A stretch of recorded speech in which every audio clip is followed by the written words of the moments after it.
حضرت سلیمان علیہ السلام نے ایک نر چڑیا کو دیکھا جو اپنی مادہ سے کہہ رہا تھا، تم مجھ سے کیوں دور بھاگتی ہو؟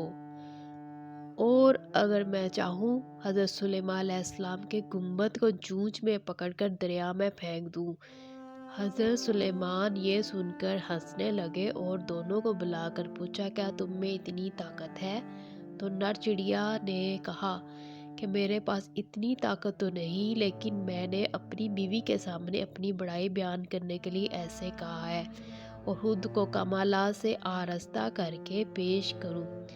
اور چاہنے والا عاشق اپنی محبت کے اظہار میں جو کچھ کہتا ہے اس پر اس سے ملامت نہیں کی جاتی۔ یہ سن کر حضرت سلیمان علیہ السلام نے اس مادہ سے کہا، تجھ سے محبت کرتا ہے اور تم اس کی بات کیوں نہیں مانتی؟ تو مادہ چڑیا نے کہا، اے اللہ کے نبی، یہ مجھ سے محبت نہیں کرتا، یہ صرف باتیں بناتا ہے، اور اسے میرے ساتھ ایک اور چڑیا سے بھی محبت کرتا ہے۔ مادہ چڑیا کی بات سن کر حضرت سلیمان بہت روئے اور اس کے دل پر بہت اثر ہوا، اور پھر 40 دنوں تک لوگوں سے ملاقات نہیں کی، مسلسل عبادت کرتے رہے اور خدا سے دعا کرتے رہے کہ ان کے دل کو اپنی محبت سے اس طرح بھر دے کہ اس کی محبت کے ساتھ کسی اور کی محبت نہ ہو۔